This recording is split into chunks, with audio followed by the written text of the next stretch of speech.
Hello class seventh. आज हम लोग पढ़ेंगे डाइजेशन इन ग्रास ईटिंग एनिमल्स। हम लोग ह्यूमन बींग्स में डाइजेशन पढ़ चुके। हम लोग यूनिसेलुलर ऑर्गेनिज्म जैसे कि अमीबा उसमें भी डाइजेशन पढ़ चुके। अब देखते हैं जो ग्रास ईटिंग एनिमल्स है, जो मेनली लीव्स ईट करते हैं, जो मेनली ग्रास ईट करते हैं, उनके अंदर डाइजेशन कैसे होता है। क्योंकि हम लोग जो कार्बोहाइड्रेट ईट करते हैं वो स्टार्च है, ठीक है, या फिर ग्लाइकोजन है। ये सब इजीली डाइजेस्ट हो जाते हैं। लेकिन लीव्स के अंदर, ग्रास के अंदर जो कार्बोहाइड्रेट होता है उसका नाम है सेलुलोज। और सेलुलोज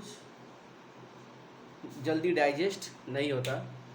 हम लोग तो डाइजेस्ट ही नहीं कर सकते। हम लोग ह्यूमन बींग्स और भी दूसरे जो एनिमल्स हैं they can not digest cellulose, ठीक है, because there is no digestive enzymes present in our body for cellulose.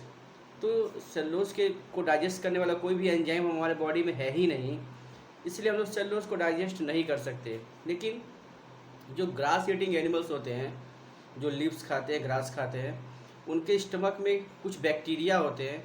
वो बैक्टीरिया सेलुलोज को सिंपल शुगर में डाइजेस्ट कर देते हैं, कन्वर्ट कर देते हैं।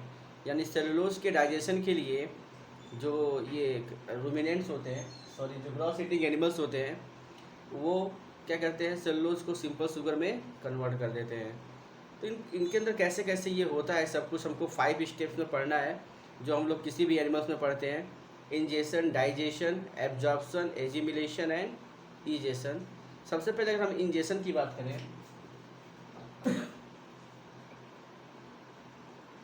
इंजेशन, तो इंजेशन इनमें भी किसके थ्रू होता है, तो माउथ के थ्रू होता है। जो क्या कहते हैं, क्या होता है इनके ये ग्रास या फिर क्या कहा जाता है, लीव्स ईट करते हैं। जो उनके टीथ होते हैं इसको छोटे छोटे पीसेस में तोड़ देंगे, ठीक है। इनके जो अपर जा होता है, लोअर जा, अपर जा में इंसीजर की जगह पे केवल ऐसे मसल्स होता है, थिक मसल्स, ठीक है। इंसीजर जो है अपर जा में नहीं होता, जिसको हम लोग कहते हैं डेंटल पैड। इंसीजर नहीं होता है, यहाँ पर नीचे में इंसीजर होगा, इसको क्या बोलते हैं, डेंटल पैड। इसके हेल्प से वो च्यू करते हैं, फूड को अच्छे से चबाते हैं। तो फिर क्या है, ये फूड को, इनके जो टीथ है, अब मोलर्स जो होता है वो काफ़ी ब्रॉड होता है, ठीक है। Molars are very wider in grass eating animals. These molars crush and grind the food properly, and these foods are mixed with saliva and then swallowed into oesophagus, and from oesophagus to stomach, ठीक है। तो ingestion हो चुका, अब digestion पढ़ते हैं। Digestion जो है, सबसे पहले फूड जो है वो माउथ से गया ओजोफेगस में, और ओजोफेगस से चला गया स्टमक में। इनके स्टमक में 4 चैम्बर्स होते हैं। पहला चैम्बर्स है ल्यूमेन, सेकंड है रेटिकुलम, थर्ड है ओमेसम, फोर्थ है एवोमेसम। अभी क्या होता है, जो च्यूड फूड है ओजोफेगस, फिर स्टमक में अगर देखा जाए, पहला पार्ट क्या है, रूमेन। रूमेन में आता है, रूमेन में बैक्टीरिया होते हैं जो सेलुलोज को थोड़ा बहुत डाइजेस्ट कर लेते हैं। लेकिन सेलुलोज इतना कॉम्प्लेक्स होता है कि ये बैक्टीरिया इस रूमेन में मतलब कम्प्लीटली डाइजेस्ट नहीं कर पाते। फिर ये फूड पास हो जाता है रूमेन से रेटिकुलम में, जहाँ फर्दर ये थोड़ा सा मॉइस्ट होता है, बैक्टीरिया इसको थोड़ा सा और डाइजेस्ट करते हैं। और यहाँ जो फूड होता है उसको हम कहते हैं कड। क्या बोलते हैं, कड, रेटिकुलम में। ये कड वापस से रूमेन, रूमेन से वापस ओजोफेगस, ओजोफेगस से वापस माउथ में पहुँच जाता है। तो ये कड जो है, ये कड माउथ में जाता है, ठीक है। और ये जो ग्रास ईटिंग एनिमल्स है उसको वो बैठ के च्यू करते रहते हैं, ठीक है। एक कड को च्यू करना कहलाता है rumination process.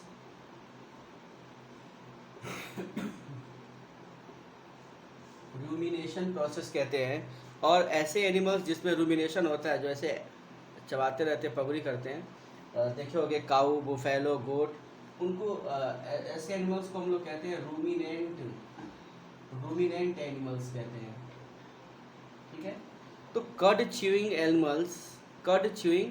Animals are called ruminants and this process is called rumination. ठीक है, आफ्टर रेटिकुलम, फिर ये माउथ से फिर जब अच्छे से च्यू हो जाएगा, फिर ये आएगा रूमेन में, सेलुलोज वाले जो बैक्टीरिया उसको अच्छे से डाइजेस्ट कर देंगे, फिर रेटिकुलम में पास होगा, रेटिकुलम में भी और डाइजेशन हो जाएगा, फिर यहाँ से फूड आएगा ओमेसम में। जो भी एक्स्ट्रा वाटर है वो यहाँ पे एब्जॉर्ब हो जाएगा, ब्लड के अंदर पहुँच जाएगा, फिर ओमेसम से फूड पास हो जाता है एवोमेसम में। ये ट्रू स्टमक है। जैसे हम लोगों में स्टमक होता है वैसे ही यहाँ पे इसका काम है। एवोमेसम में डाइजेस्टिव एंजाइम्स होते हैं जो फूड को डाइजेस्ट करते हैं, और फिर ये एवोमेसम से फूड जो है स्मॉल इंटेस्टाइन में जाता है। स्मॉल इंटेस्टाइन में भी डाइजेस्टिव जूस होते हैं जो फूड को डाइजेस्ट करते हैं, और फूड का एब्जॉर्प्शन भी यहाँ पे होता है। जैसे हम लोगों में था डाइजेस्टेड फूड स्मॉल इंटेस्टाइन में एब्जॉर्ब होता है, तो फूड का एब्जॉर्प्शन भी यहाँ पे होता है। फिर ये फूड पास होगा लार्ज इंटेस्टाइन में भी फूड का क्या होता है, वाटर का जो है यहाँ पे, जैसे हम लोगों में था वाटर्स का यहाँ पे एब्जॉर्प्शन होगा। लार्ज इंटेस्टाइन से फूड जो है पास कर जाएगा एनस के थ्रू, फिर अनडाइजेस्टेड फूड बाहर निकल जाएगा। इस प्रोसेस को क्या कहते हैं, इजेशन। तो ग्रास ईटिंग एनिमल्स में ये पूरा क्या है, स्टेप है। फिर समझते हैं इसको। Grass eating animals are called ruminants because these animals are curd chewing animals. ठीक है, a process rumination take place in curd chewing animals, grass eating animals. ठीक है, the grass eating animals eat leaves, grasses that are rich with cellulose, that contain large amount of cellulose, and cellulose is a complex carbohydrate. cellulose क्या है, एक complex carbohydrate है that need more time for digestion, and for we human beings and other animals also cannot digest cellulose because we don't have any cellulose digestive enzymes. The grass eating animals, or we can say that ruminants, have certain bacteria in rumen or reticulum that help in digestion of cellulose. First food is passed from mouth to oesophagus to four chambers of stomach, rumen, reticulum, omasum and abomasum. Rumen first food is partially digested, and then partial digested food is sent to the reticulum where it is further moistened, and that is now the partial digested food is called curd. The partial digested food present in reticulum is called curd. Curd is again sent to the mouth, and the grass eating animals again chew the food properly. This process is called rumination, and the animals are called ruminant animals. Then again the properly chewed food is again sent to the rumen where digestion of cellulose is completed, and then food is passed to reticulum, from reticulum to omasum where extra water is absorbed, from omasum to abomasum. It is a true stomach. It secretes digestive juices that helps in the digestion of other nutrients. After abomasum, food is then passed to small intestine. Small intestine also secretes digestive juices that help in digestion of other nutrients, and food absorption is also completed in small intestine. After small intestine, undigested food is passed to large intestine where waters are absorbed. From large intestine, undigested food is removed through the anus outside the body. This process is called egestion. एक बीच में process है एजिमिलेशन। तो ये जो digested food है जब absorb होता है, एब्जॉर्ब होने का मतलब है ब्लड में पहुंचेगा और ब्लड के थ्रू पूरे बॉडी के सेल्स में, और वहाँ पर जाके अगर सेल्स उस डाइजेस्टेड फूड को यूज करते हैं अपने ग्रोथ के लिए, डेवलपमेंट के लिए, तो इस चीज़ को कहते हैं एजिमिलेशंस। तो ये ग्रास ईटिंग एनिमल्स में ये पूरा प्रोसेस क्या है, कैसे होता है डाइजेशन, इसको हम लोग पढ़ें। ठीक है, अभी क्या है, जैसे कुछ एनिमल्स है जैसे कि हॉर्स है, रैबिट है, इनके भी क्या कहा जाता है, एक सैक लाइक स्ट्रक्चर होता है इनके अंदर जिसको सीकम कहते हैं। सीकम जो है उसमें बैक्टीरिया होते हैं जो सेलुलोज को डाइजेस्ट करने में हेल्प करते हैं। ये काऊ, बुफेलो, गोट के अंदर ऐसा सिस्टम है। और हॉर्स और क्या कहते हैं, रैबिट के अंदर एक और थैला लाइक स्ट्रक्चर होता है, सैक लाइक, जिसको हम सीकम कहते हैं। उसके अंदर वो क्या होते हैं, सेलुलोज को डाइजेस्ट करने वाले बैक्टीरिया जो सेलुलोज को क्या करते हैं, डाइजेस्ट करते हैं।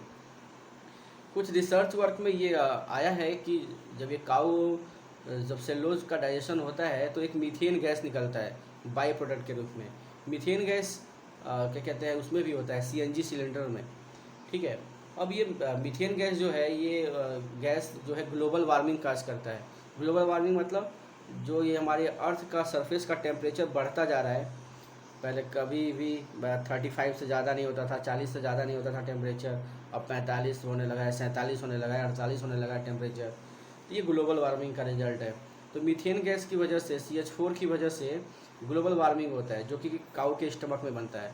तो इसको कम करने के लिए रिसर्च में चल रहा है कि अगर उनको रेड एल्गी खाने को दिया जाए तो मीथेन गैस का प्रोडक्शन कम होगा। ठीक है, तो ये भी रिसर्च का सब्जेक्ट है। तो ये हम इस तरह से हम लोग का सेकंड चैप्टर फिनिश हो चुका है।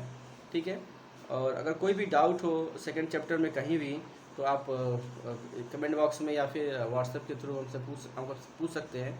ठीक है, तो अभी हम चैप्टर इन हो चुका है, तो अभी क्लास इन करते हैं। ठीक है, नेक्स्ट हम लोग एक्सरसाइज देखेंगे चैप्टर 2 का। ठीक है, नेक्स्ट वीडियो में। तब तक के लिए बाय बाय।